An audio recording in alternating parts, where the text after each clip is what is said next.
Hello friends, இப்போ வந்து பர்சன்டேஜில் இந்த ஃபர்ஸ்ட் ஃபார்முலா வச்சு நம்ம இன்னொரு சம் வந்து சால்வ் பண்ணலாம்.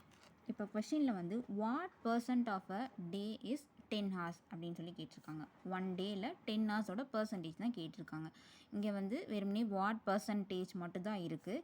இன்க்ரீஸ், டிக்ரீஸ் அந்த மாதிரிலாம் எதுவுமே இல்லை. ஸோ இப்போ அது ஃபஸ்ட்டு ஃபார்முலா தான். அப்போ question divided by total into 100 இதுதான் வந்து ஃபார்முலா. இப்போ 1 டே இங்கே வந்து யூனிட்லாம் வந்து டிஃப்ரெண்ட்டாக இருக்குது. டேயில் இருக்குது, ஹவர்ஸில் இருக்குது. ஸோ அப்போ 1 டே இஸ் ஈக்குவல் டு நம்ம 24 ஹார்ஸ்னு வந்து நம்ம எடுத்துக்கலாம். இப்போ நமக்கு கொஷின் வந்து என்ன கேட்டிருக்காங்க, 10 ஹார்ஸ் தான் கேட்டிருக்காங்க. அப்போ 10 தான் கொஷின் டிவைடட் பை டோட்டல் வந்து நம்ம ஹவர்ஸில் கன்வெர்ட் பண்ணியிருக்கோம். அந்த 24 இன்ட்டு 100. அதுக்கப்புறமா நம்ம இதை வந்து கேன்சல் பண்ணிக்கணும். கேன்சல் பண்ணால் 125/3 கிடைக்கும்.